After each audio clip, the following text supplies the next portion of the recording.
everybody? Hope you're all doing well. Welcome back to a very special episode of CSGO News. As always, let's get right into it. And very first off today, guys, in CSGO News, we flash back to the Fnatic Godsent trade from just 2 days ago, where it was further revealed that Godsent will now also become a player-owned organization like Astralis. After announcing all 3 Fnatic transfers, that is JW, Crims, and Flusha, as well as Andres Lindberg, known as Snyder, on the current Godsent roster, we now have all those players who are going to co-own the team and have shares in that ownership. Now, of course, for those of you who didn't know, the only 2 other share owners we know of at this point in time are the original Godsent player Pronax, who obviously previously played with a lot of Fnatic players, and the guy he started the team with personally, known as Tom's Martin. Now, it is still unclear, though, however, at this point in time, how this transaction worked out for the other players involved. Because to me, in my personal opinion, my own personal opinion here, guys, it seems that Godsent got a heck of a new deal for their new team here. Not only do they now own their own stake, and arguably will have, because they own their own stake in this organization, they can invest in that in the future. They arguably will also be able to take larger percentages of prize pools and the purses they win, whether it be a tournament, a minor, a major, whatever it may be. They can probably take larger percentages of those actual prize pools and put them into their own pockets, as well as having a stake in something more solid than just having a contract with a team for 2 years. When you own your own company, organization, or team, whatever it may be, that's a future investment besides just having a contract for 2 years with a team, and then once you're done, you're done. They now have a future investment to come back to. They also, on top of this, they got a hold of over one of the world's top teams, half of their players, and even further than this, it's been alleged and pretty much confirmed, because Godsent took over half of Fnatic's roster, that is a majority of the roster, they will now take over Fnatic's legendary status from ESL Cologne this past July and automatically qualify for the next major, whether that may be later this year in 2016 or most likely in early 2017. They will most likely automatically qualify for that major, which is absolutely crazy to think about. So to me personally, it seems that Godsent got a great deal here, a great set of players, a great future investment strategy, as well as a great way to actually qualify for the next major without having really to do anything at all. So it seems to me personally that Godsent got the better half of the deal here. I would love to see the release statements possibly of how Fnatic's players were actually paid off to compensate if they thought this was an unfair trade in that kind of sense. And speaking of the brand new Godsent roster, their first match together apparently after just a couple of hours of practice, according to JW, as a team together, and it happened in the European qualifiers for the EPL Season 4. As many of you guys know about, we had the Wildcard qualifiers.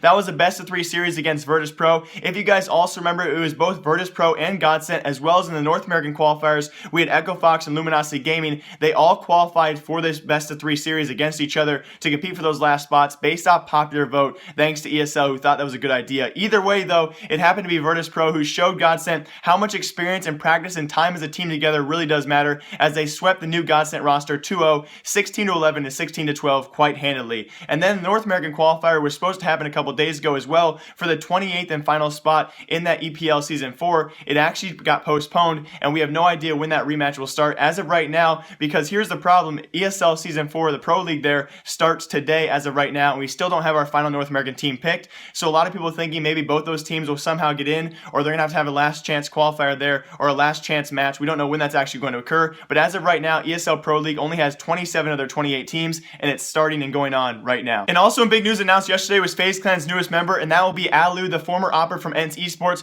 who has also had previous experience in the past on NIP. He'll be replacing FaZe Fox. Now, we have no further word of announcement or anything from FaZe Fox on what he'll do, if he'll actually stick with FaZe Clan or what his future esports plans are. But very excitingly, as a part of this deal, NIP's very own coach Natu will be playing in place of Alu for the ESA Premier Tournament. Obviously, Alu is off ENCE Esports, so Natu will be standing in for them for the time being for that tournament. A very interesting part of the trade, a kind of a funny actual ending to that. And also in very big CSGO news, guys, we've confirmed that both CSGOLounge and its partner site Dota 2 Lounge are both completely shutting down their skin betting functionality on both of those sites. Now, the site had previously only halted betting in the US, the UK, and a few other countries as well, but of that list they shut down betting on, the US and the UK were by far and away the only big countries on that list, and they had also originally promised to come back and find a compromise as soon as possible for those listed countries. Now, that seems it is not possible any longer, because it now seems they will be ceasing operations altogether around those betting functionalities, and without much of a warning, really only a 24-hour warning here, and people, because of that, have had trouble withdrawing their items and their skins they've already had on the site. And CSGOLounge has come out and promised that they will try and find a compromise around that sometime soon, but as of right now, a lot of people can't even withdraw their skins, and it seems that all this is so rushed, it's so out there, and has come in no time at all, and Valve has really done a great job of seemingly shutting down and stopping everyone who is in any way affiliated with betting and Steam bots. But I need to be completely honest with all of you guys watching this video, it seems very skeptical the timing around this CSGOLounge and Dota 2 Lounge shutting down, especially when the community has just revealed Virtus Pro and their ties to CSGOLounge, and how ES Force, as many of you guys know now, the company ES Force, who owns all of Virtus Pro, that's their mother company, also owns upwards of 90% of CSGOLounge, which obviously creates a huge huge conflict of interest, and the main problem here is Virtus.pro failed to disclose this actually a long time ago when they could have. Now, if Virtus.pro, when they first were bought out by ES Force, would have stated to the community, hey, we have another company, they're also investing all around esports, and they would have told us they also own part of CSGOLounge, or majority of it, we wouldn't have had this issue. Now, obviously, there would have been a smaller uprise back then, but it would have avoided all of this conflict right now. So it seems very skeptical right now, the timing that CSGOLounge is shutting down all their betting functionalities the same week that everyone came out and said, oh my gosh, Virtus.pro is tied to CSGOLounge, and ownership that actually owns Virtus.pro also owns CSGOLounge.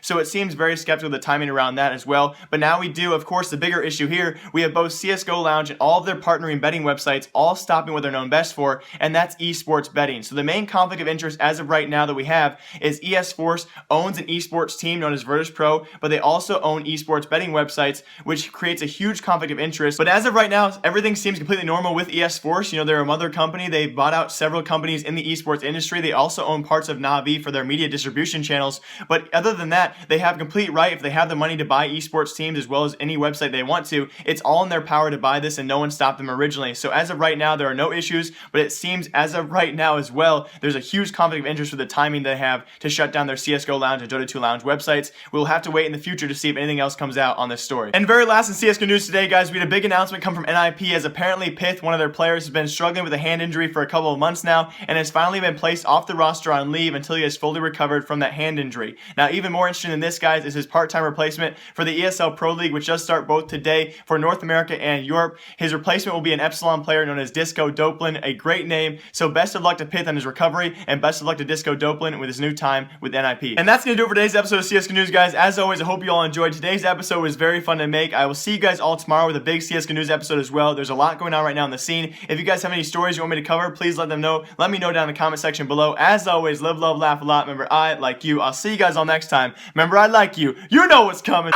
Goodbye.